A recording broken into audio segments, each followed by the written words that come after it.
नमस्कार दोस्तों, आप देख रहे हैं क्लाउन टाइम्स ब्रेकिंग न्यूज की खास खबर। इस वक्त हमारे साथ हैं डायलिम सनबीम स्कूल के अध्यक्ष प्रदीप बाबा मधोक। सबसे पहले क्लाउन टाइम्स में आपका बहुत बहुत स्वागत है।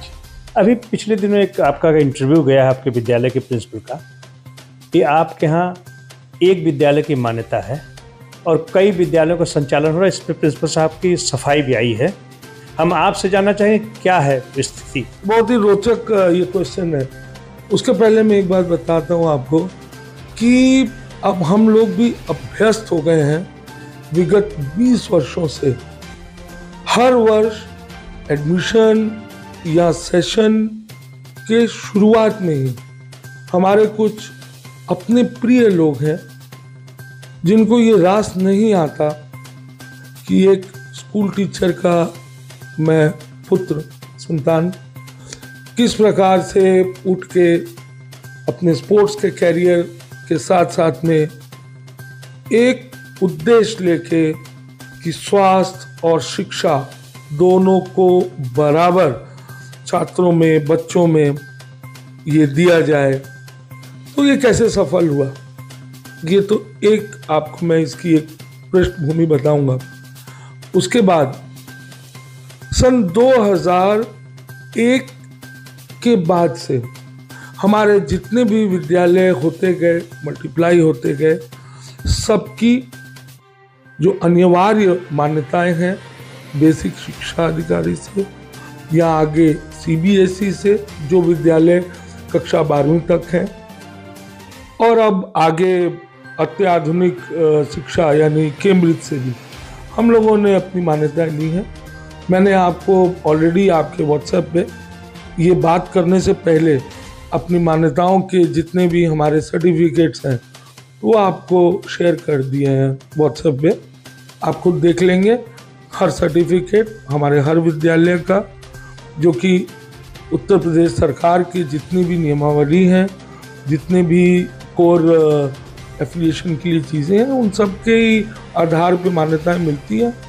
और हमारे को बेसिक शिक्षा अधिकारी से हो, चाहे जो विद्यालय हमारे 12वीं तक है उनमें सीबीएसई से हो, कुछ विद्यालय हमारे ऐसे हैं जिनमें अब हमने कैम्ब्रिज से लिया है, तो सब मान्यताएं हैं। पर फिर भी हमारे अपने जो नहीं सहन कर पा रहे हैं कि हमारे डायलिम सनबीम स्कूल का ही छात्र क्यों बनारस में टॉप 3 में हर साल स्कोर कर रहा है, क्यों हम इतनी अच्छी तरीके से परफॉर्म कर रहे हैं, तो ये सब चीज़ों को देखते हुए ये है। पर मैं एक चीज़ में विश्वास करता हूँ, ऊपर वाले में, ईश्वर में, खुदा में, और मुझे मालूम है मैं सच हूँ और सत्य परेशान हो सकता है, पराजित नहीं।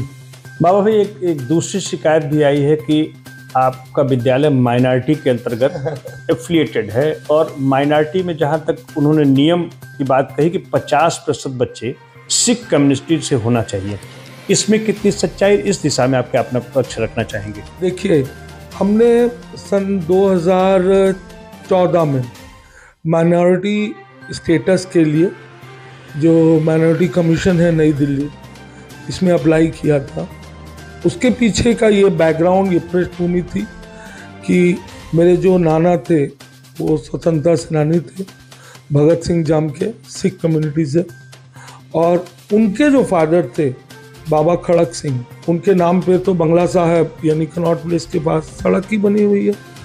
तो हम लोगों ने ये देखा कि क्यों ना, जब हम लोग एक ही कम्युनिटी के 60% लोग इस संस्था में, इस सोसाइटी में कार्यरत हैं, तो क्यों ना हम इसमें एक डेडिकेशन के जैसे, एक समर्पण के भाव से हम अपनी सोसाइटी को एक माइनॉरिटी स्टेटस के लिए मूव करें। इसमें लगभग 2 साल लगे। सन 2016 में हमें ये सर्टिफिकेट मिला। वो सर्टिफिकेट भी मैंने आपसे शेयर किया है। माइनॉरिटी कम्युनिटी की ये एक संस्था है, किंतु हम माइनॉरिटी कम्युनिटी का कोई भी ऐसा दान, डोनेशन या कोई भी ऐसा फ़ायदा, चाहे इनकम टैक्स में हो, चाहे किसी भी सरकारी लेवल पे हो, हमारी संस्था ने कभी नहीं लिया। और ये जो भी मैं बोल रहा हूँ ये इतनी प्रामाणिकता से, दावे से बोल रहा हूँ, क्योंकि हर वर्ष हम लोग के अकाउंट्स बाकायदा ऑडिट होते हैं, इनकम टैक्स डिपार्टमेंट में इसका असेसमेंट होता है, रिटर्न्स होते हैं, हर विभाग को जाता है। तो यदि मैं फ्रॉड हूँ, गलत है, हमारी संस्था टोटली, जैसा आप बोल रहे हैं, जो लोग दावा कर रहे हैं, अगर हम गलत हैं तो हम कैसे यहाँ बैठे हैं। और मैंने इस चीज़ का जो उसका प्रमाण पत्र होता है, मैंने आपको व्हाट्सएप पे दिखाया भी है कि ये 2 साल की बाकायदा सर्च के बाद, रिसर्च के बाद, जो माइनॉरिटी कमीशन है न्यू दिल्ली में, उन लोगों ने 2016 में ये हम लोग को प्रमाण दिया। और हम कहाँ कहते हैं कि हम यहाँ पे 60% या 50% बच्चे माइनॉरिटी कम्युनिटी से पढ़ाते हैं। ये हम पे इसलिए नहीं लागू है क्योंकि हम किसी प्रकार का, जैसे दूसरे माइनॉरिटी के जो विद्यालय हैं, कुछ मुस्लिम माइनॉरिटीज़ के भी हैं, उनके अपने मापदंड हैं, उनको डोनेशंस आती हैं। मैं बहुत डीप नहीं जाना चाहता हूँ उसमें, तो इसलिए उस आधार पे वो अपना स्टेटस है। पर हमारे यहाँ जो भी सिख बच्चे हैं, जहाँ जो गुरुद्वारा के साथ में अलग अलग तरीके से हम लोग अपना एक समर्पण करते हैं, वो सब काम करते हैं हम। और सिख बच्चे जो हमारे यहाँ हैं उनको बाकायदा स्कॉलरशिप मिलती है। और देखिए, उससे अलग हट के हमारा डालिम सनबीम स्कूल्स ही एकमात्र पूर्वांचल में विद्यालय है, और मैं ये दावे से कहता हूँ, जो कि लगभग 1.5 से 2 करोड़ रुपया हर वर्ष जो अच्छे बच्चे हैं पढ़ाई में या जो गरीब बच्चे हैं पढ़ाई में, उनको डोनेशंस करते हैं। पीएससी के बच्चे जो हैं उनके लिए भी बहुत अच्छा आपका कंट्रीब्यूशन, उस पर भी थोड़ा प्रकाश डालिए। पीएससी, पुलिस, पैरामिलिट्री और जितने भी सुरक्षा बल हैं हमारे, हम शुरू से ही अपना समर्पण भाव से इन बच्चों को 30% कंसेशन अपने हर विद्यालय में फीस में देते हैं। और यही सही मायने में मुझे ऐसा लगता है कि देश की सेवा है। और ये काम हम आज से नहीं कर रहे हैं, विगत 20 वर्षों से हम ये काम कर रहे हैं। तो अगर बनारस के टॉप 5 स्कूलों की बात की जाए तो पिछले दिन हमारी खबर चली थी जिसमें हम लोगों ने सनबीम भगवानपुर, डीपीएस और एमआर जयपुरिया, दी आर्यन इंटरनेशनल को शामिल किया था।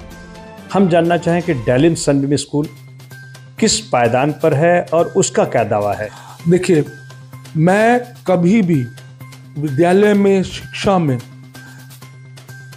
1 से 5, 1 से 10, पहला, दूसरा, तीसरी, मैं इस कंपटीशन में कभी भी विश्वास नहीं करता हूं। क्योंकि मत भूलिए, मेरी माँ एक शिक्षक थी, हमारे पिता एक शिक्षक थे। शिक्षा को इस तरह की श्रेणी में लाना, 1 से 5 तक ग्रेडिंग देना, ये शिक्षा का बाजारीकरण है। और मुझे मेरे माँ बाप ने, मुझे मेरी शिक्षा ने, मेरे संस्कार ने एक चीज़ सिखाई है कि शिक्षा हमेशा देने के लिए होती है, शिक्षा बेचने के लिए नहीं होती है।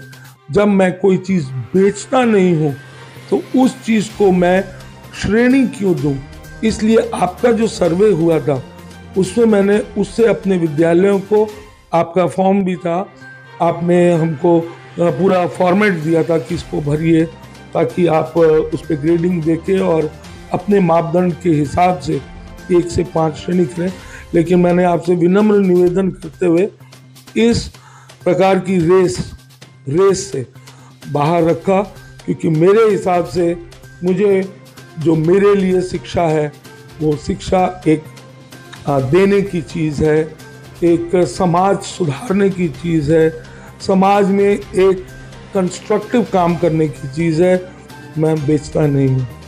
ये रहे डालिम सनबीम स्कूल के डायरेक्टर प्रदीप बाबा मधुक, जिन्होंने क्लाउन टाइम्स के सभी सवालों का सब बड़े ही साफगोई से जवाब दिया। माइनॉरिटी की जहाँ तक बात है, इस पर ये खरे उतरे हैं। इनकी ऐसी कोई मंशा नहीं है कि ये इसके आड़ में कुछ गलत काम करते हैं, बल्कि 2 करोड़ से ऊपर स्कॉलरशिप देते हैं।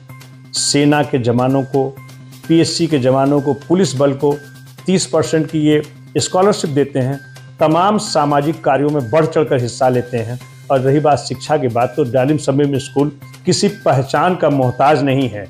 पूर्वांचल ही नहीं, उत्तर प्रदेश में इसका अपना मुकाम, अपना नाम है। क्लाउन टाइम से बातचीत करने के लिए आपका बहुत बहुत धन्यवाद। थैंक यू भाई साहब, हम लोग की बातें पब्लिक में लाने के लिए, और God bless you. Clown times YouTube channel की खबरों को आगे भी देखने के लिए चैनल को लाइक करें, सब्सक्राइब करें, बेल आइकन को प्रेस जरूर करें। क्लाउन टाइम्स की खबरों को फेसबुक पेज पर देखने के लिए पेज को लाइक जरूर करें।